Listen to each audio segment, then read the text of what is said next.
السلام عليكم ورحمة الله وبركاته.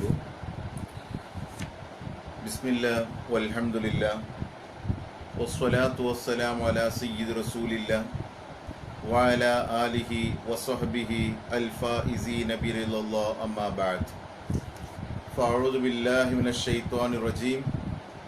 بسم الله الرحمن الرحيم. يريد الله بكم اليسر ولا يريد بكم العسر. صدق الله العلي العظيم. قال رسول الله صلى الله عليه وسلم إن الدين يسر ولن يشاد الدين أحد إلا غلبه. صدق رسول الله صلى الله عليه وسلم.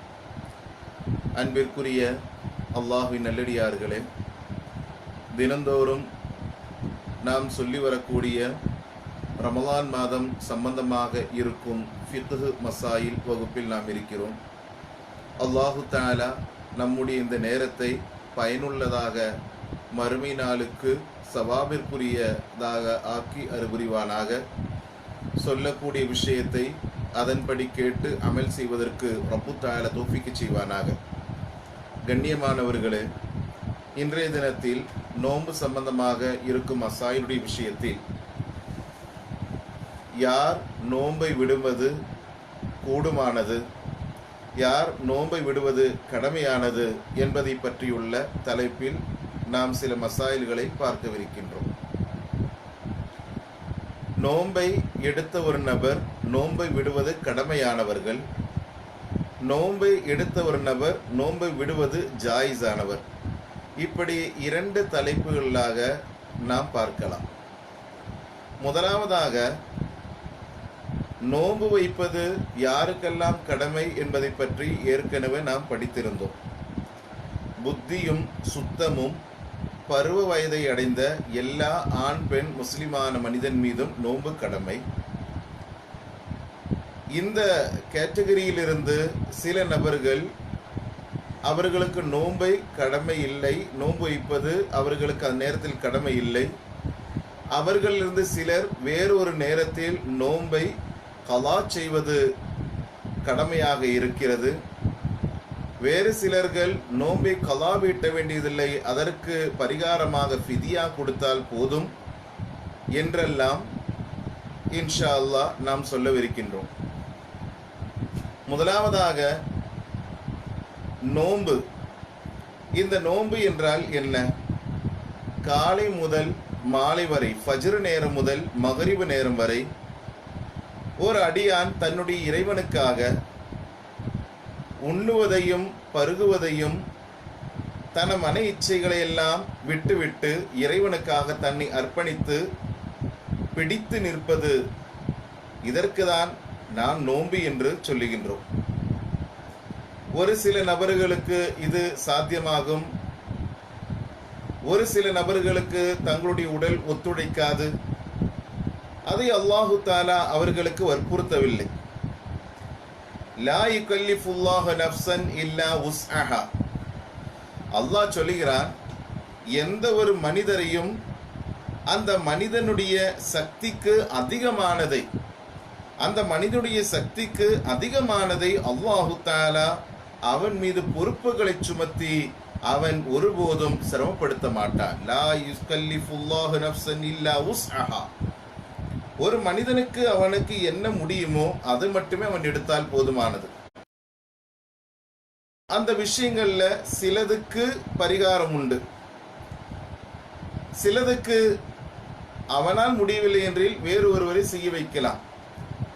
இப்படியெல்லாம் நாம் இஸ்லாத்துடைய சட்டங்களை வகுத்துக் கொள்ளலாம். இப்ப ஹஜ், வயதின் காரணமாக, வயோதிக்கத்தின் காரணமாக அவர்களால் எழுந்து கூட நடக்க முடியவில்லை. இப்படியாக இருக்கும்போது அவர் வேறு ஒருவரை தன்னுடைய கடமையான ஹஜ்ஜை, ஏற்கனவே ஹஜ்ஜை நிறைவேற்றியவரை அவர் பதிலி ஹஜ்ஜை செய்ய வைக்கலாம்.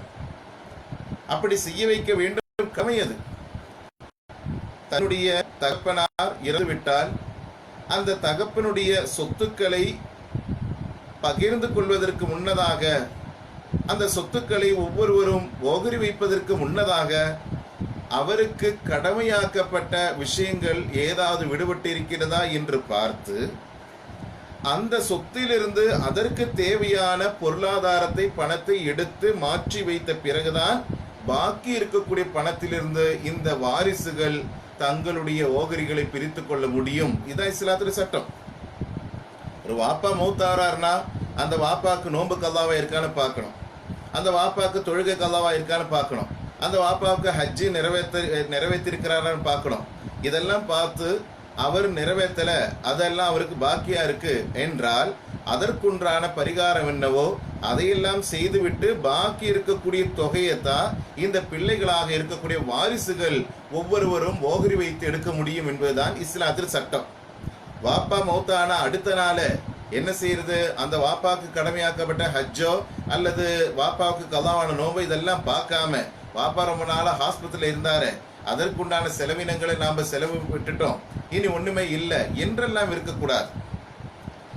இனி அவருக்கு எது நாம கொடுக்க வேண்டியதில்லை என்று சொல்லிவிட்டு வாப்பாடு சொத்துக்கள் எல்லாம் எடுத்து அவர்கள் ஓகரி வைத்து ஒவ்வொரு பிரிந்து செல்வதல்ல, அது அவர்களுக்கு ஹராமு தான். முதல்ல இந்த மௌத்தான மனுஷனுக்கு என்னவெல்லாம் கடமை இருக்கோ அதெல்லாம் நிறைவேற்றின பிறகுதான் அந்த சொத்துகளிலிருந்து இவர்கள் தங்களுடைய ஓகரிகளை எடுத்து வைக்க முடியுமே தவிர, வாப்பாவுடைய அந்த மௌத்து ஆன உடனே இவர் சொத்துக்கள்லாம் பிரித்து செல்வது என்பது கூடுமானதல்ல, ஜாயிஸானதல்ல. பிறகு அந்த சொத்துல வளரக்கூடிய தங்களுடைய பிள்ளைகள் எப்படி அவருடைய சொல் பேச்சுக்களை கேட்டு நடப்பார்கள்? அதெல்லாம் நாம் கவனித்துக் கொள்ள வேண்டும். அப்ப அல்லாஹு தஆலா எந்த ஒரு மனிதனுக்கும் அவனுக்கு சக்திக்கு உட்பட்டது என்னவோ அதை மட்டும்தான் அவனுக்கு பொறுப்பா கொடுக்கிறானே தவிர, அவனுடைய சக்திக்கு மீறியதை அல்லாஹு தஆலா ஒருபோதும் அவனுக்கு வழங்கி அவன் மீது சிரமத்தை படுத்துவது அல்லாஹு தஆலா விரும்பவில்லை.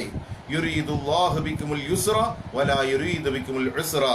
அல்லாஹு தஆலா உங்களை கொண்டு மிகவும் இலகுவானதை மட்டுமே நாடுகிறான். அல்லாஹு தஆலா உங்களுக்கு சிரமத்தை தருவதற்கு ஒருபோதும் அவன் நாடவில்லை.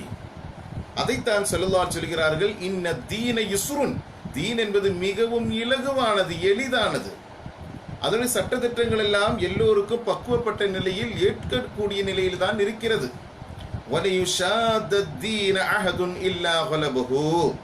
எவர் ஒருவர் இந்த தீனுல் இஸ்லாத்துடைய சட்டங்களை எல்லாம் அவர்கள் சிரமமாக்கிக் கொள்கிறாரோ அது அவரை மிகைத்துவிடும். அப்ப இஸ்லாத்தை பொறுத்த வரைக்கும் இஸ்லாம் என்பது மிகவும் எளிதானதாக, எல்லாவற்றுக்கும் தீர்வு உண்டு. இந்த கடமை இவனுக்கு இருக்குன்னா இதை இவன் செய்யணும், முடியலனாக்க என்ன அதற்கு பரிகாரம் என்று ஒவ்வொன்றையும் வேறுபடுத்தி இருக்கிறது. அந்த வகையில் இன்ஷா அல்லாஹ் இப்பொழுது நாம் நோன்பு கடமையாக விடுவது, நோன்பு விடுவது கூடுமானது, இப்படி இரண்டு நிலையில் இருப்பவர்களை பற்றி நாம் பார்க்கலாம். யஜ்புல் ஃபித்ரு லி ஹௌஃபி ஹலாக்கின் அலா நஃப்ஸிஹி. முதலாவதாக நோன்பு வைத்த ஒரு நபர் அவர் நோன்பை விடுவது கடமையானவர். நோன்பு வச்சிருக்கேன், இப்ப நான் நோன்பு விடுவது கடமை, இஃப்தார் செய்யணும், கடமையா இஃப்தார் செய்யணும். அப்படி இஃப்தார் செய்யாம இருந்தாக்க அது ஹராமாவது, புண்ணியத்தை விட அது அவனுக்கு தண்டனை கொடுக்கக்கூடியதா இருக்கு. அப்போ இஃப்தார் செய்வது என்பது கடமையானவர் யார்? ஒன்று ஹலாக்கு அலா நஃப்ஸிஹி, அவனுடைய உடல் கேடு விளைவிக்கக்கூடியதாக இருக்கும். இவன் நோம்பாளியா இப்படி இருந்து விட்டா இவனுடைய உடல்நிலை அதற்கு ஏற்றவாறு இல்லை. இப்படி நோன்பு வைத்து இப்படி போகும்போது அவன் ஒரு கட்டத்தில் தன்னுடைய உயிரையே இறக்கக்கூடும், தனக்கு மிகப்பெரிய ஒரு கேடு அதனால் விளையும். அவனுக்கு அந்த நேரத்தில் குறிப்பிட்ட நேரத்தில் மாத்திரை சாப்பிட்டு விட வேண்டும், மருந்தை சாப்பிட்டு விட வேண்டும் என்ற ஒரு இக்கட்டான ஒரு சூழல் கட்டாயமாக இருக்கும் பட்சத்தில் இவன் இப்படியே நோன்பு வைத்துக் கொண்டே இருந்து விட்டால் அவனுடைய உயிருக்கே பாதிப்பு ஏற்படும் என்ற ஒரு நிலை வருகிறது என்றால் அந்த நபர் நோன்பை விடுவது கடமை என அல்லாஹுடைய இந்த தீனுல் இஸ்லாம் சொல்லுகிறது. இரண்டு, உடல்நிலைக்கு ஒன்றும் உயிருக்கு ஒன்றும் பாதிப்பில்லை, இருந்தாலும் கூட அவனுடைய உடலில் இருந்து ஏதாவது ஒரு பகுதிக்கு பாதிப்பு ஏற்படும். இந்த நேரத்தில் இந்த குறிப்பிட்ட மருந்து அவன் எடுக்கலன்னா அல்லது வேறு ஏதோ ஒரு காரணத்திற்காக இவன் அந்த நேரத்தில் சாப்பிடவில்லை எனில் நோன்பு வைத்தவனாக இருந்து விட்டால் அவனுடைய அந்த உடல் பகுதியிலிருந்து ஏதாவது ஒரு பகுதிக்கு, கையுக்கோ காலுக்கோ அல்லது பார்ட்ஸ் ஆஃப் த பாடி ஏதாவது ஒன்றுக்கோ மிகப்பெரிய பாதிப்பு ஏற்படும் என்று விட்டால் அவனும் நோன்பை விடுவது கடமை. நோன்பு வைத்தவனாக இருக்கக்கூடாது, நோன்பை விடுவது கட்டாயமாக இருக்கு. அடுத்ததாக மின் ஷித்தத்தில் மரலி, கடுமையான நோய். இந்த கடுமையான நோய் இருக்கக்கூடிய நபர் தொடர்ந்து இப்படியே நோன்பு வைத்து விட்டால் அவனுக்கு என்னவாகும்? நடுவில் அவன் இந்த சற்று தண்ணீரை குடிக்க வேண்டும் அல்லது மருந்தை குடிக்க வேண்டும். இப்படியாக மருத்துவர் உபதேசித்த நிலையில், நம்பகத்தன்மையான ஒரு மருத்துவர் உபதேசித்த நிலையில் அதையெல்லாம் சாப்பிடாமல் இருந்துவிட்டால் அவனுக்கு மிகப்பெரிய அந்த நோய் குணமாகாது. அவனுடைய நோய் குணமாகாது, அப்படி நோயற்றவனாக இருப்பான் என்று விட்டால் அவன் அந்த நோன்பை விடுவதும் அவனுக்கு கடமையாக இருக்கிறது. அப்ப நோன்பை விடுவதனால் அவனுக்கு அந்த நோய் மிக விரைவில் குணமாகிவிடும் என்று விட்டால் அவன் அந்த நோன்பை அவன் விட வேண்டும். பாருங்க, இதெல்லாம் இஸ்லாம் சொல்லி தரக்கூடியது. எல்லாருக்கும் நோன்பு கடமை. ஆனா நோன்பு விடுவது கடமையாக இருப்பவர் யார்? அவனுக்கு நோன்பு குணமாகும், மிக சீக்கிரத்தில் நோய் குணமாகும் என்று இருந்துவிட்டால் அவன் நோன்பை விட்டுவிட வேண்டும். இப்ப நாம் என்ன செய்யலாம்? நிறைய பேர் நம்ம கணிப்போம், அல்லாஹுடைய தீன்ல நான் இருக்கிறேன், அல்லாஹுடைய தீன்ல இருக்கும் போது நான் ஈமானுடைய, அதெல்லாம் அந்த அளவுக்கு நீங்க பண்ண வேண்டியதில்லை. ஒரு கண்மூடித்தனமான ஒரு ஈமானை நீங்கள் வைக்க வேண்டாம், ஒரு தவக்குல் வேண்டாம். இஸ்லாம் சொல்லுகிறது நீங்கள் நோன்பை விட்டு விடுங்கள் சொல்லுகிறது. நீங்கள் நோன்பை விடுங்க, உங்களுக்கு உடலுக்கு பாதிப்பு ஏற்படுது, உங்களுடைய கை கால்களுக்கு ஏதாவது ஒரு சிரமம் ஏற்படும், உங்களுடைய உடல் பாதிப்பு ஏற்படும். இப்படியாக மிகவும் சிரமமா இருக்கும் போது நீங்க நோன்பு வைக்க வேண்டாம் தான் இஸ்லாம் சொல்லு, தவிர நீங்க கட்டாயம் நோன்பு வச்சே ஆகணும்னு சொல்லி யாரையுமே இஸ்லாம் வற்புறுத்தல. அப்ப என்ன செய்யணும்? இந்த நேரத்தில் இன்ஷா அல்லாஹ் நாம் சொல்லலாம். இஸ்லாமில் சொல்லப்படுகிறது என்னவென்று தெரியுமா? ஃபஇத்தத்து மின் அய்யாமின் உஹர், அதாவது அந்த நாளில் இருக்கக்கூடிய அந்த நோம்பினை எல்லாம், அந்த நாளில் இருக்கக்கூடிய அந்த நோம்பினை எல்லாம் வேறொரு நாளில் அவன் கலா வீட்ட வேண்டும், வேறொரு நாளில் அவன் கலா வீட்ட வேண்டும் என்றுதான் இஸ்லாம் சொல்லுகிறது. தவிர அதற்கு அந்த நேரத்திலேயே ரமலான் மாசத்திலே கட்டாயம் அப்பவே அவன் நோன்பு வச்சிடணும் எப்படி எல்லாம் கிடையாது. நோன்பு விடுவதற்குண்டான சலுகை அல்லாஹ் தஆலா கொடுத்திருக்கிறான். அவன் கட்டாயமாக நோன்பை விட்டு விட வேண்டும். அதே போன்று மிக கடமையாக நோன்பை விட வேண்டியவன் அவில் ஜூழி, கடுமையான பசி. கடுமையான பசி என்றால் அவன் சுருண்டு கீழே விழுந்து விடுவான். அந்த நிலையில் உண்டான சாதாரண நோன்பு வச்சாக்க பசி ஏற்படும், அதை பற்றி இலைக்கு குறிப்பிட்டது. கடுமையான பசினா கடுமையான பசி, அவனால் சுருண்டு விழுந்து விடுவான். அப்படிப்பட்ட நிலை வந்து விட்டது. அப்படிப்பட்ட நிலை இருப்பவனும் நோன்பை விட்டு விடலாம். இப்ப இந்த மாதிரி நிலையில அப்படி யாரும் இருக்க மாட்டார்கள். அவில் அத்தஷி, அல்லது கடுமையான தாகம், ஒரு முறுக்கு தண்ணீராவது, ஒரு சொட்டு தண்ணீராவது அவனுடைய தொண்டையை நினைக்கவில்லை எனில் அவனுக்கு மிகப்பெரிய நாசத்தை, மிகப்பெரிய கேடை அவனுடைய உடலில் விளைவித்து விடும் என்று சொன்னால் அவனும் நோன்பை விட்டு விட வேண்டும். பாருங்க, இஸ்லாம் எவ்வளவு இலகுவானதாக இருக்கிறது. அதே போன்று உயிருக்கு மிகப்பெரிய முக்கியத்துவம் இஸ்லாம் கொடுக்குது. உயிருக்கு மிகப்பெரிய முக்கியத்துவம் கொடுக்கிறது. என்ன?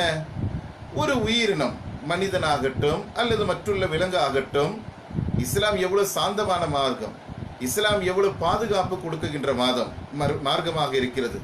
ஒரு உயிரினம், ஒரு கண்ணியமாக்கப்பட்ட, ஒரு கண்ணியப்படுத்தப்படுகின்ற ஒரு உயிர் தண்ணீரில் மூழ்கி இறக்கக்கூடியதாக இருக்கிறது, மூழ்கி செத்து போவோம் என்ற நிலையில் ஏற்படுகிறது. அல்லது ஒரு மனிதன் தண்ணீரில் மூழ்கி கொண்டிருக்கிறார். இப்படியாக இருக்கும்போது அந்த தண்ணீரில் மூழ்கி நீச்சல் தெரிந்த ஒரு நபர், இவனுக்கே நீச்சல் தெரியலனாக்கா இல்ல, இவன் என்ன செய்யணும்? காப்பாற்றணும். இவனுக்கு நீச்சல் தெரியும். அப்படி என்றால் கிணற்றிலோ அல்லது குளத்திலோ அல்லது ஆற்றிலோ விழுந்த அந்த உயிரினத்தை காப்பாற்றுவதற்காக இவன் அந்த தண்ணீரில் குதித்து அந்த உயிரினத்தை காப்பாற்ற வேண்டும். அப்படி குதிக்கும் போது இவனுக்கு தன்னுடைய காதுகளிலோ அல்லது திறக்கப்பட்ட துவாரங்கள் வாயிலாகவோ தண்ணீர் சென்று நோன்பு முறியும். பரவாயில்லை, அவன் நோன்பை அவன் கட்டாயமாக அவன் விட்டுவிட வேண்டும். அவன் குதிக்கணும். அந்த இடத்துல உயிரை காப்பாற்றினாங்க. உயிருக்கு தான் மதிப்பு. இபாதத்தை விட அதிகமாக உயிருக்கு தான் மதிப்பு இஸ்லாம் கொடுக்குது. அடுத்ததாக வலி ஹௌஃபி ஹாமிலின் வ முர்லின், இந்த இடத்துல நம்ம கவனிக்கணும். பலரும் நம்ம இடத்தில் கேட்கக்கூடிய விஷயம், பால் கொடுக்கிறவங்க நோன்பு வைக்கலாமா? அப்படி நோன்பு வைப்பதற்கு சட்டம் என்ன? ரொம்ப மிகவும் குறிப்பாக கவனிக்க வேண்டிய ஒரு விஷயம் என்னவென்றால், பால் கொடுப்பவர்கள் நோன்பு வைக்க வேண்டும். இனி நோன்பு வைக்க கூடாது என்றெல்லாம் சொல்லிக்கொண்டு நோன்பு வைக்கலாம், நோன்பு வைக்கக்கூடாது என்ற சந்தேகங்கள் வைத்துக்கொண்டு பலரும் இருக்கிறார்கள். அதற்குண்டான ஒரு மசாயிலை இப்ப சொல்லித் தருவதை மிகவும் கவனமாக கேட்க வேண்டும். ஒலி ஹௌஃபி ஹாமிலின், கர்ப்பிணியான பெண்ணினுடைய பயத்தின் காரணமாக. கர்ப்பிணியா இருக்கிறான், அவ பயப்படுறா. ஓ முருளிழி அல்ல போன்று பாலூட்டக்கூடியவள், கர்ப்பவதியான பெண்ணும் பால் கொடுப்பவளும் குழந்தையினுடைய அல அவுலாதிகிமா, அவர்களுடைய அந்த குழந்தையினுடைய பாதுகாப்பில், குழந்தையினுடைய நலனில் அவர்கள் பயப்படுகிறார்கள். நான் இப்போ நோன்பு வச்சுட்டேன்னா என்ன ஆகும்? குழந்தைக்கு பால் கொடுக்க முடியாது, பால் சுரக்காது. அப்ப அந்த குழந்தைக்கு பாதிப்பு ஏற்படும், பசித்த நிலையில இருப்பான். இப்படியாக இருக்கும்போது அந்த பெண்ணுடைய கட்டாயமா அவ என்ன நோன்பு விடணும், அந்த குழந்தையுடைய நலனை கருதி. அதே மாதிரி ஒரு கர்ப்பிணியான பெண், அவள் நோன்பு வைப்பதனால் குழந்தைக்கு மிகப்பெரிய பாதிப்பு ஏற்படும் என்ற பயம் இருக்கிறது என்றால் அவளும் அவசியமாக நோன்பு விடணும். அப்ப கர்ப்பிணியான பெண்ணும் பால் கொடுப்பவளும் இவர்கள் இருவரும் நோன்பை விடுவது கடமை. ஆனால் ஒரு சின்ன ஒரு விஷயம் என்ன தெரியுமா? நோன்பு விடுவதை கடமை என்று சொல்லும் போது இந்த இருவர்களும் அடுத்த வருடம் நோன்பு ஆகுவதற்கு முன்னதாக அந்த நோன்பை கலா வீட்ட வேண்டும். அத்துடன் ஒவ்வொரு நோம்பிற்கும் ஒரு முத்து விகிதம் பிராய்ச்சித்தமாக நஷ்ட ஈடாக கொடுக்கணும். என்ன ஹசரத் சொல்றீங்க? கர்ப்பிணியான பொண்ணு அவ பால் கொடுக்க தேவையில்லை, கர்ப்பிணியான பெண்ணு அவ தன்னுடைய குழந்தையின் பேர் வயதின் காரணமாகத்தான் அவர் நோன்பை விட்டுட்டா. பால் கொடுக்கிற பொண்ணு தன்னுடைய குழந்தைக்கு பால் கொடுக்கணும் என்பதனால்தான் நோன்பை விடுறா. அப்படி இருக்கக்கூடிய பெண்ணு நோன்பு வைக்கணும், அது ஓகே. அதே நேரத்தில் ஏன் நஷ்ட ஈடு கொடுக்கணும் என்று கேட்டால் இங்கு 2 மசாயில்களை நாம் புரிந்து கொள்ள வேண்டும். ஒன்று, இந்த கர்ப்பிணியான பெண்ணோ அல்லது இந்த பால் கொடுக்கக்கூடிய இந்த பெண்ணோ குழந்தையின் காரணமாகத்தான் இவர்கள் நோன்பை விடுகிறார்கள் என்று சொன்னால் இவர்கள் நோன்பை கலா வீட்ட வேண்டும், பிளஸ் இவர்கள் நஷ்ட ஈடு கொடுக்கணும், அதாவது ஒரு முத்து கொடுக்கணும்னு சொன்னேன். இனி அதுவல்ல, குழந்தைக்கு ஒன்றுமல்ல பிரச்சனை, தன்னுடைய நெஃப்ஸுக்கு தான் பயப்படுறான். நான் கர்ப்பிணியாக இருக்க நோன்பு வைத்து விட்டால் எனக்கு ஏதாவது சிரமம் ஏற்படும், இந்த கர்ப்பிணியான பெண்ணுக்கு ஏதாவது சிரமம் ஏற்படும், அல்லது இந்த பால் கொடுக்கக்கூடிய இந்த பெண்ணுக்கு ஏதாவது சிரமம் ஏற்படும். நான் பாலை கொடுக்குறேன், அத்துடன் நோன்பு வைக்கிறேன்னு சொன்னா எனக்கு தான் சிரமமா இருக்கும், ரொம்ப டயர்ட் ஆயிடும், ரொம்ப பிரச்சனையாகும், என்னுடைய பாதிப்பு தான் ரொம்ப பெருசா இருக்கு அப்படின்னு இந்த பெண்ணுடைய சுயம் நெஃப்ஸிற்கு, சொந்தம் உடலின் பேரில் இவள் பயப்பட்டால் இவள் நோன்பை மட்டும் கலா வீட்டினால் போதும், இவள் பராய்ச்சித்தமாக முத்து கொடுக்க வேண்டியது கிடையாது. நல்லா கவனிக்கணும், 2 விஷயம் சொல்றேன். ஒன்னு, குழந்தையினுடைய நலனில் பயப்படுபவர், இன்னொன்று சொந்தம் நெஃப்ஸின் மீது பயப்படுபவர். குழந்தையின் நெஃப்ஸின் மீது பயப்படக்கூடியவள் கர்ப்பிணியான பெண்ணும் பால் கொடுப்பவளும், இவள் முத்தையும் கொடுக்க வேண்டும், பிராய்ச்சித்தமாக நஷ்டஈடாக ஒரு முத்து, அதாவது ஒரு 800 மில்லி கிராம் அரிசி. மிக பேணுதலானது பார்த்தீங்கன்னா ஒரு முத்து எவ்வளோங்க? ஒரு 800 மில்லி கிராம் அரிசி அல்லது 800 மில்லி லிட்டர் அரிசி அதை கொடுக்கணும். கிலோகிராமில் பார்க்கும்போது ஒரு 625 கிராம் வரும். ஒரு 800 மில்லி லிட்டர் அரிசி அது அளக்கிறதுல ஒரு அளவு பாத்திரத்தில் லிட்டர் கணக்கில் நான் சொல்றது. இனி அதுவும் இல்லையெனில் கிராம் கணக்கில் நம்ம பார்க்குறோம்னா 625 கிராம் 625 கிராம அரிசி வனசீனம் ஒவ்வொரு நாள் நோம்புக்கும் இவ கொடுக்கணும், அத்தோடு நோன்பு வைக்கணும். யாரு? குழந்தையுடைய நலன்ல பயப்படுறவ. அதுவல்ல, இவருடைய நப்சில இவ பயப்படுறதா இருந்தா இவ செய்ய வேண்டியது, இவன் நோம்ப மட்டும் இவ கலா விட்டுட்டோம், அரிசியை கொடுக்க வேண்டாம். புரியுதுங்களா? அரிசியை கொடுக்க வேண்டாம். அப்ப என்ன ஆகுது இங்க? ஒரு விஷயத்தை நம்ம கவனிக்கணும். ஒரு பெண் அரிசியும் கொடுக்க வேண்டும், நோன்பை கலா வெட்ட வேண்டும். இன்னொரு பெண் அரிசியை கொடுக்க வேண்டியதில்லை, நோன்பை வெட்டும் கலா வைக்கினால் போதும். இரண்டையும் 2 நிலையில் புரிந்து கொள்ள வேண்டும். ஒருவர் தன்னுடைய நப்சின் மீது பயந்தவள், இன்னொன்று தன்னுடைய குழந்தையினுடைய நலனில் பயந்தவள். இப்படியாக 2ஐயும் வேறுபடுத்தி நாம் புரிந்து கொண்டால் இந்த பிரச்சனை இங்க முடிஞ்சிடும். அப்ப யாரும் பயப்பட வேண்டியதில்லை, இந்த விஷயத்துல சந்தேகப்பட வேண்டியதில்லை. அப்போ அன்பிற்குரியவர்களே, அப்போ வேறொரு விஷயம், அடுத்த ஆண்டு 2021 ஆண்டு நோன்பு இவர்கள் வீட்டவில்லை. அப்படி என்றால் என்னவாகும் தெரியுமா? அடுத்த வருஷம் 2021 ஆண்டு ஆவதற்குள்ள இந்த கர்ப்பிணியான பெண்ணும் இந்த குழந்தை பிரசவித்த பிறகு பால் கொடுப்பவளும் அடுத்த ஆண்டுக்குள்ள நோன்பு வைக்கணும், நோன்பு வீட்டிடணும், கலா வீட்டணும். இனி அப்படி வீட்ட முடியல அப்படின்னா என்ன ஆகும்? இருவருக்கும் இரட்டிப்பாகும் அந்த அரிசி தொகை. இருவருக்கும் இரட்டிப்பாகும் அரிசி தொகை. கர்ப்பவதியான, அதாவது குழந்தையினுடைய நலனில் பயந்த இந்த பெண், அவளுக்கு என்னவாகுது தெரியுமா? 2 நிலையில அரிசி ஜாஸ்தி ஆயிடுது. ஒன்று, அவன் நோன்பு நேரம் இருந்து கலா வீட்டாதனால அதனுடைய பிராய்ச்சித்தம் ஒரு முத்து. இன்னொன்று, இவ குழந்தையுடைய நலனில் பயந்துதான் நோன்பு விட்டா, அதற்கு ஒரு முத்து. இப்படியாக 2 நிலையில் இவள் அடுத்த 21வது வருஷம் 21வது வருஷம் அவன் அதிகப்படியாக இவள் இரட்டிப்பாக்கி கொடுக்க வேண்டி வரும். அதை பற்றியுள்ள மசாயில்களை இன்னும் விளக்கி இன்ஷா அல்லாஹ் ஃபிதியாவுடைய விஷயத்தில் நாம் பேசலாம். ஆக மொத்தத்தில் நோன்பு இவர்கள் எல்லாம் கட்டாயமாக விட்டுவிட வேண்டும். சொன்னது ஒரு முறை கூட விளக்கி சொல்கிறேன்.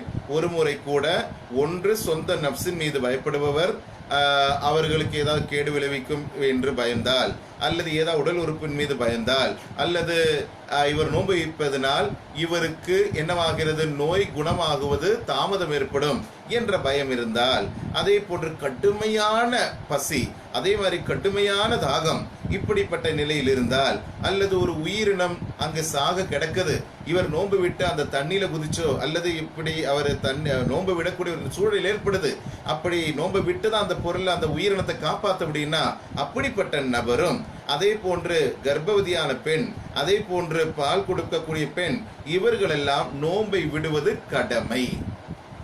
அந்த கர்ப்பவதிக்கும் அவர் பால் கொடுக்கணும் நம்ம சொன்னோம். அந்த பெண் என்ன பார்த்தீங்கன்னா தன்னுடைய குழந்தைகளுடைய நலனில் தான் இவங்க பயப்படுறாங்க, அல்லது என்ன தன்னுடைய உடலின் மீது பயப்படுறாங்க. இப்படி 2 நிலையில் இருக்கக்கூடிய இந்த 2 நிலையில் இருக்கக்கூடிய கர்ப்பவதியான பெண்ணும் பாலை ஊட்டக்கூடியவளும் நோன்பை விடுவது கடமை. இனி அடுத்தது, இவர்கள் எல்லாம் நோன்பு விடுவது ஜாயிஸ். இனி அடுத்து ஜாயிஸான ஒரு கேட்டகரி.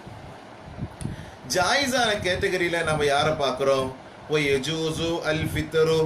நோன்பை விடுவது ஜாயிஸாகும், அனுமதி அளிக்கப்பட்டு இருக்கிறது, சலுகை அளிக்கப்படுகிறது. யாருக்கு?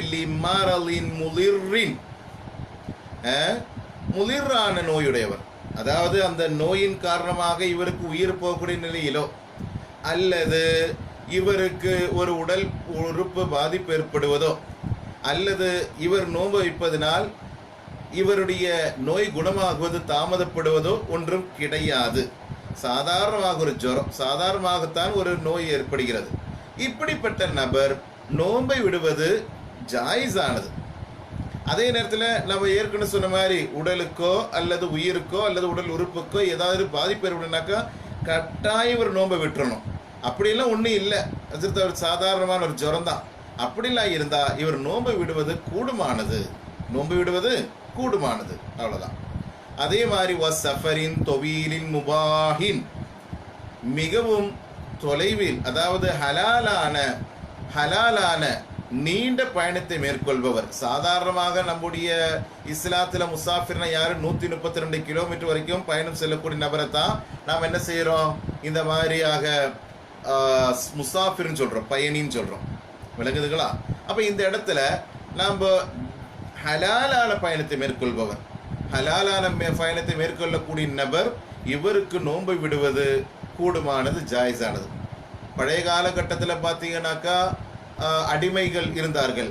அடிமை எஜமான் விட்டு ஓடி போகிறான், அவனை ஏமாத்திட்டு ஓடுறான். அவனுக்கு நோன்பை இப்படியாக விடுவது ஜாயிஸ் ஆகுமா? இல்லை. காரணம் அவன் ஓடுறத ஹராம். அங்கே அடிமை எஜமான ஏமாத்திட்டு ஓடக்கூடாது. இஸ்லாம் எல்லாவற்றுக்கும் ஒரு முறைகளை வைத்திருக்கிறது. அடுத்ததாக ஒலி தஹ்லீஸின் மாலி, சொத்தை மீட்பதற்காக, தன்னுடைய செல்வத்தை மீட்பதற்காக சில நேரங்களை இவன் நோன்பு விடணும். அது ஏன்? சில இடங்களில் இவனுடைய சொத்துக்கள், வியாபார சரக்குகள் ஒரு இடத்துல போய் மாட்டிக்கிச்சு, கடுமையான ஒரு இடம், அதாவது பார்த்தீங்கன்னா கடுமையான வெயில் இந்த காலத்தில் ஒரு இடத்துல போய் மாட்டிக்கிச்சு. அப்படின்னாக்கா இவன் போய் அந்த இடத்துல அலைஞ்சு திரிஞ்சுதான் என்ன செய்ய முடியும், அந்த பொருளை மீட்க முடியும். இப்படி என்பதற்காகவும் இவனுடைய நோன்பை விடுவது கூடுமானது, தன்னுடைய பொருளாதாரத்தை தன்னுடைய செல்வத்தை காப்பாற்றுவதற்காக மீட்பதற்காகவும். அடுத்ததாக வசூமுல் முசாஃபிரி. இனி சாதாரணமாக நம்ம இன்னைக்கு காலகட்டத்தில் நீண்ட ஒரு பயணமாக இருந்தாலும் கூட, ரொம்ப தொலைவான பயணமாக இருந்தாலும் கூட மிக இலகுவாக முடிஞ்சிடும். அதாவது இங்கேருந்து நாம் ஒரு நாள் பயணத்தை நம்ம 1 மணி நேரத்தில் முடிச்சிடலாம். இப்போ இங்கேருந்து கேரளா பயணம் போகிறோம் அப்படின்னாக்கா நான் 55 நிமிஷத்துக்குள்ள 45லேருந்து 55 நிமிஷத்துக்குள்ள ஃப்ளைட்டில் போய் இறங்கிடலாம். அப்போ பயணம் என்பது அவ்வளவு சிரமம் தரக்கூடியதாக ஒன்றும் இல்லை. இப்படிப்பட்ட ஒரு நேரத்தில் இப்படிப்பட்ட ஒரு பயணி நோன்பு விடுவது சம்பந்தமாக பார்க்கலாம். வசௌமு முசாஃபிரி, முசாஃபிருடைய நோன்பு அஹப்பு, அதுதான் மிகவும் சிறந்தது, ரொம்ப விரும்பத்தக்கது. என்ன, அவன் நோன்பு வைக்கிறதான். எப்போ, ஹைசுல்லா வரரா, அந்த பயணத்தின் காரணமாக இவனுடைய உடலுக்கு எந்த விதமான சிரமம் கிடையாது. இவன் பயணத்தை மேற்கொள்றதுனால இவனுக்கு ஏதாவது சிரமம் ஏற்படுமா? இல்லை, ஒரு கஷ்டமும் இல்லை. அவன் தாகித்த நிலையில பசித்த நிலையில இவனுக்கு உடலுக்கு ஒன்றும் பிரச்சனை ஒன்றும் கிடையாது. சாதாரணமாக பயணத்தினால் ஏற்படக்கூடிய ஒரு சிறு சிரமங்கள்லாம் இருக்கலாம். ஆனா இந்த நோம்பினால் அது ஒரு சிரமம் எல்லாம் இல்லை. நோன்பு வைக்கிறதுனால அத்தகைய சிரமம் எல்லாம் ஒன்றும் இல்லை. அப்படி என்றால் இவன் நோன்பை விடுவதை விட நோன்பை வைப்பதுதான் சிறந்தது. அதே மாதிரி இனி ஒரு சிரமம் ஏற்படும் என்று பயந்தாலோ, சிரமம் ஏற்படும் என்று பயப்படுகிறான், அப்படி என்றால் நோன்பை விடுவது கடமை, நோன்பை விடுவது கடமை. அப்ப சிரமம் ஏற்படும் உடலுக்கோ அல்லது இவனுடைய பொருளாதாரத்திற்கோ உடைமைக்கோ பாதிப்பு ஏற்படும் என்று விட்டால் இவன் நோன்பை விட்டுவிட வேண்டும். அல்ல சாதாரணமான ஒரு பயணத்தில் அவனுக்கு அத்தகைய நிலையில் உண்டான ஒரு சிரமம் இல்லை என்றால் நோன்பை விட நோன்பை வைப்பதுதான் மிகவும் விரும்பத்தக்கது. அதே போல வல்மரீது ஒரு நோயாளி, ராத்திரி இவனுக்கு கடுமையான வயிற்று வலி அல்லது வேற ஏதாவது ஒரு நோய் இருந்தது. இவனுக்கு டாக்டர் சொல்லிட்டாங்க நீ நோன்பு வைக்க கூடாதுப்பான்னு சொல்லிட்டாங்க.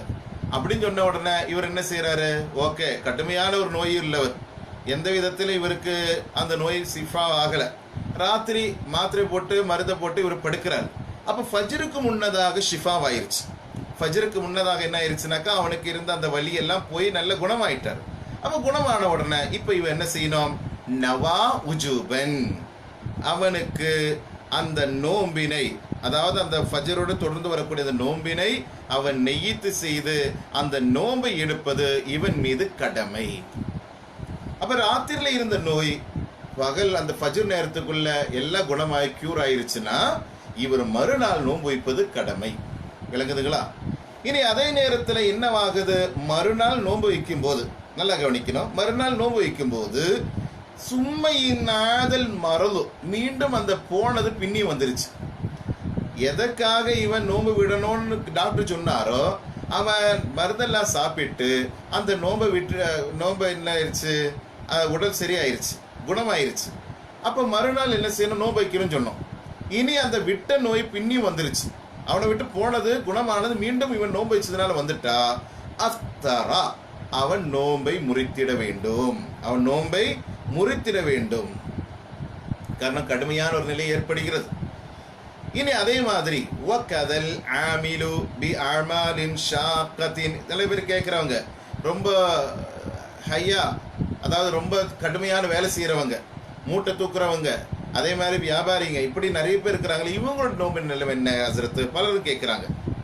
அப்போ அவங்களுடைய நோம்பினுடைய நிலைமை என்ன என்று பார்த்தால் வகதல் ஆமிலு பி அமாலின் ஷாக்கத்தின், கடுமையான வேலை செய்யக்கூடிய ஒரு தொழிலாளி, ஒரு மூட்டை தொழிலாளி, அல்லது காய்கறிகளை அல்லது வேறு ஏதாவது பொருட்கள் எல்லாம் சைக்கிளிலோ அல்லது மிதிவண்டியிலோ அல்லது ரோடாக தள்ளி கொண்டு நடக்கக்கூடிய நபர், இவன் இப்படி வேலை செஞ்சாதான் இவனுக்கும் இவனுடைய குடும்பத்தினருக்கும் செலவு சம்பாதிக்க முடியும், பொருள் சம்பாதிக்க முடியும் என்று வந்துவிட்டால் இவனுடைய நிலைமை என்ன என்று பார்த்தால் அதில் சொல்லப்படுகிறது என்னவென்று தெரியுமா, அவன் நோன்பு வைத்திட வேண்டும். காரணம் என்ன, அவன் நோன்பு வைக்கணும். ஏன்னாக்க இவனுக்கு அந்த விடக்கூடிய அந்த ஒரு விடுபடுகின்ற ஒரு நேரம் என்பது கிடையாது. எல்லா நாளும் இவனுக்கு தொழிலே இதுதானே. அப்ப என்ன செய்ய, நோன்பு வைக்கணும். அவன் நோன்பு வைத்துக்கொண்டு சும்மையின் அஜஹதஹு சோமு அஃப்தரா, அதே நேரத்தில் நோன்பு வைத்து விட்டு இவன் என்ன செய்யறான், வேலைக்கு போறான். போனை பார்க்கும்போது என்ன கடுமையான வலி ஏற்படுகிறது, கடுமையான ஒரு தளர்ச்சி ஏற்படுகிறது. அவனால தாங்க முடியல, நோன்பு வச்சுக்கிட்டு இந்த வேலை செஞ்சுக்கிட்டு அவனுடைய தலையில எல்லாமே அந்த சிவண்டி, அதாவது கொத்தனார் வேலை செய்யறான் அல்லது வேற ஏதாவது கடுமையான வேலை செய்யறான், மூட்டை தூக்குறான், நோன்பு வச்சுட்டு வேலை செய்ய முடியல. என்ன செய்யறது? இவன் மூட்டை தூக்குனாதான் அந்த கூலி தொழிலாளி அந்த காசு கிடைச்சி இவன் வந்து என்ன செய்ய, குடும்பத்துக்கும் இவனுடைய பிள்ளைகளுக்கும் பொருள் சாப்பாடு கொடுக்க முடியும். இப்படியாக வந்து விட்டால் இவன் என்ன செய்ய தெரியுமா, அவன் நோன்பு வைக்கணும், நோன்பு வச்சு போட்டோம் முடியல என்ற சிரமம் வந்து விட்டால், கஷ்டம் வந்து விட்டால் அவன் நோன்பை அஃப்தரா விட்டு விடட்டும். காரணம் என்ன, அவனுடைய உயிருக்கு இங்கு மதிப்பளிக்கிறது இஸ்லாம். அப்ப ஆக மொத்தத்தில் அன்பிற்குரியவர்களே, இத்தகைய நிலையில் ஹலாலான ரூபம், கடமையான ரூபம், நோன்பை விடுவதில் ஹலாலான ரூபம், நோன்பை விடுவது கடமையான ரூபம், இந்த இரண்டு ரூபத்தையும் வகைகளையும் இந்த தினத்தில் நாம் படித்திருக்கிறோம். அல்லாஹு தஆலா நமது எல்லோருடைய பாவங்களை மன்னித்தர் புரிவானாக. அன்பிற்குரியவர்களே, அல்லாஹ் நல்லடியார்களே, தெரியாததை தெரிந்தவர்களிடத்தில் தெரிந்து கொள்ளுங்கள் என்று இஸ்லாம் சொல்லுகிறது. மார்க்கம் சம்பந்தமாக, அதுவும் மிக முக்கியமாக ரமலான் மாசத்திலிருந்து நோன்பு சம்பந்தமாக தெரியாததை ஒவ்வொரு இடத்தில் நம்ம தெரிஞ்ச ஆலிம்களிடத்தில் கேட்டு தெரிந்து கொள்ளுங்கள். அப்போதுதான் அதற்குண்டான சரியான முறையில் பதில் உங்களுக்கு கிடைக்கும். அல்லாஹு தஆலா நம்ம எல்லோரையும் மார்க்கத்தை கற்று அதன்படி அமல் செய்யக்கூடிய நல்லவர்களில் அல்லாஹ் நம்ம ஏற்படுத்திடுவானாக. அன்பிற்குரியவர்களே, நிறைய நபர்கள் துஆக்காக வசியத் செய்திருக்கிறார்கள். மிகவும் குறிப்பாக இன்றைய தினத்தில் எனது அருமையான ஆசிரியர் கோழிக்கோடு மர்கஸ் சகாஃபத் சுன்னியா என்ற மிக அற்புதமான கலாலயம் 36,000 பிள்ளைகளுக்கு அதிகமாக இப்போது அந்த கலாலயத்தில் படித்துக் கொண்டிருக்கிறார்கள். அந்த கலாலயத்தினுடைய வைஸ் சான்சலர் சங்கையான டாக்டர் அட்வொகேட் ஹுசைன் சகாஃபி உஸ்தாத் அவர்களுடைய தகப்பனார் நேற்றைய தினத்தில் இரவு 2 மணி அளவில் வஃபாத் ஆகிவிட்டார்கள். இன்னா லில்லாஹி வ இன்னா இலைஹி ராஜிஊன். அன்னாருடைய பாவங்களை அல்லாஹ் தஆலா மன்னித்தர் புரிவானாக. அவர்களுடைய கபரை சூன பூஞ்சோலி ஆக்கிடுவானாக. அவர்களுக்காக ஒரு ஃபாத்திஹாவை ஓதி துஆ செய்து அல்லாஹ் தஆலா நம்முடைய எல்லா விதமான துஆவை ஏற்றுக்கொள்வானாக. அல் ஃபாத்திஹா. அஊது பில்லாஹி மினஷ் ஷைத்தானிர் ரஜீம். பிஸ்மில்லாஹிர் ரஹ்மானிர் ரஹீம். அல்ஹம்துலில்லாஹி ரப்பில் ஆலமீன் அர்ரஹ்மானிர் ரஹீம் மாலிகி யௌமித்தீன். இய்யாக நஅபுது வ இய்யாக நஸ்தஈன். இஹ்தினஸ் ஸிராத்தல் முஸ்தகீம். ஸிராத்தல் லதீன அன்அம்த அலைஹிம் கய்ரில் மக்லூபி அலைஹிம் வலضالين. ஆமீன். பிஸ்மில்லாஹிர் ரஹ்மானிர் ரஹீம். قل هو الله أحد الله الصمد لم يلد ولم يولد ولم يكن له كفوا أحد. بسم الله الرحمن الرحيم. قل هو الله أحد الله الصمد لم يلد ولم يولد ولم يكن له كفوا أحد. بسم الله الرحمن الرحيم. قل هو الله أحد الله الصمد لم يلد ولم يولد ولم يكن له كفوا أحد. بسم الله الرحمن الرحيم. قل أعوذ برب الفلق من شر ما خلق من شر غاسق إذا وقب ومن شر النفاثات في العقد من شر حاسد إذا حسد. بسم الله الرحمن الرحيم. قل أعوذ برب الناس ملك الناس إله الناس من شر الوسواس الخناس الذي يوسوس في صدور الناس من الجنة والناس. الحمد لله رب العالمين. اللهم صل على سيدنا محمد وعلى آل سيدنا مولانا محمد. اللهم وصل بلغ مثل ثواب ما قرأنا من القرآن العظيم مقبولة مرضية متصلة منا إلى حضرة نبينا محمد صلى الله عليه وسلم. اللهم ثم إلى حضرات ساداتنا أهل الخير كلهم أجمعين. اللهم لا سيما إلى حضرات من ماتوا منا ومن نويناه خاصة. اللهم أنس وحشته وآمن روحته ونفس كربته ونبر محلته وارفع درجته وكلنا وله وبنا وبه حفيا. அல்லாஹுவே ரப்புல் ஆலமீனே, அகிலத்தை படைத்து பரிபாலிக்கக்கூடிய இரட்சகனே, நாங்கள் செய்த எல்லா விதமான பாவங்களை மன்னித்தருள்வாயாக யா அல்லாஹ். தாய் தந்தை உற்றார் உறவினர் சகோதர சகோதரிமார்கள் மனைவிமார்கள் பிள்ளைகள் செய்த பாவங்களை மன்னித்திருவாயாக யா அல்லாஹ். எங்களது மரணித்தவருடைய பாவங்களை மன்னித்திரு யா அல்லாஹ். அல்லாஹ் மிகவும் குறிப்பாக இந்த புனிதமாக்கப்பட்ட ரமலான் மாதத்தினுடைய பரக்கத்தின் காரணமாக எங்களுடைய எல்லா விதமான தேவைகளை நீ நிறைவேற்றித்தா யா அல்லாஹ். எங்களுடைய எல்லா விதமான சிரமங்களையும் மின்னல்களையும் அகற்றித்தா யா அல்லாஹ். மனதில் மிகப்பெரிய கவலைகள் கொண்டவர்களாக பலரும் துஆக்காக வசியத்து செய்தவர்கள் உண்டு. எல்லோருடைய தேவைகள் நிறைவேற்றக்கூடிய அல்லாஹ் ரப்புல் ஆலமீனே, மிகவும் குறிப்பாக எங்களுடைய உஸ்தாது பெருந்தகை எங்களுடைய அருமையான உஸ்தாத் அவர்கள் ஹுசைன் சகாஃபி அவர்களுடைய தகப்பனார் நேற்று இரவில் மரணித்து விட்டார்கள். அவருடைய பாவங்கள் எல்லாம் மன்னித்து அவருடைய கபர் நீ சுவன பூஞ்சோலியாக்கிடியா அல்லாஹ். அவர்கள் சென்றிருக்கும் அந்த கபரை நீ சுவன பூஞ்சோலியாக்கிடியா அல்லாஹ். சொர்க்கத்தின் கதவை நீ திறந்து வைத்திடியா அல்லாஹ். நரகத்தின் கதவை நீ மூடிவிடியா அல்லாஹ். முன்கர் நக்கீர் அலைஹிஸ்ஸலாத்து வஸ்ஸலாம் அவர்கள் வந்து கொண்டு கேள்விகளை கேட்கும் போது சரியான முறையில் உண்டான பதிலளிக்கக்கூடிய நசீவத்தாயா அல்லாஹ். அல்லாஹ்வை இந்த புனிதமாக்கப்பட்ட ரமலான் மாதத்தில் நாங்கள் செய்த எல்லா விதமான பாவங்களை மன்னித்து உன் புறத்தில் இருக்கக்கூடிய அற்புதமான ரஹ்மத்தை எங்கள் மீது நீ இறக்கிடியா அல்லாஹ். எங்களை நீ கைவிட்டு விடாதையா அல்லாஹ். இந்திய நாட்டிலிருந்தும் இந்த உலகத்திலிருந்தும் கொரோனா என்ற அந்த மாபெரும் அந்த நோயினை இந்த உலகத்தை விட்டே நீ அப்புறப்படுத்தியா அல்லாஹ். எங்களுக்கு எங்களுடைய வாழ்க்கை நல்ல நிலையில் நீ திரும்பித்தாயா அல்லாஹ். அல்லாஹும்ம ரப்பனா ஆத்தினா ஃபித் துன்யா ஹஸனத்தோ ஃபில் ஆখিরাতি ஹஸனத்தோ வகினா அதாபன் நார். வஸல்லல்லாஹு தஆலா வஸல்லம் அலா கைரில் சய்யிதினா முஹம்மதின் நபியில் உம்மி வ அலா ஆலிஹி வஸஹ்பிஹி வஸல்லம். சுப்ஹான ரப்பிக ரப்பில் இஸ்ஸத்தி அம்மா யசிஃபூன் வஸலாமுல் முர்ஸலீன் வல்ஹம்துலில்லாஹி ரப்பில் ஆலமீன். ஸல்லல்லாஹு அலா முஹம்மது ஸல்லல்லாஹு அலைஹி வஸல்லம். ஸல்லல்லாஹு அலா முஹம்மது ஸல்லல்லாஹு அலைஹி வஸல்லம். ஸல்லல்லாஹு அலா முஹம்மது யா ரப்பி ஸல்லி அலைஹி வஸல்லம். தகப்பலல்லாஹ். இன்ஷா அல்லாஹ் நாளை மாலை 4 மணி அளவில் பார்க்கலாம். அஸ்ஸலாமு அலைக்கும் வரஹ்மத்துல்லாஹி வபரகாத்துஹு.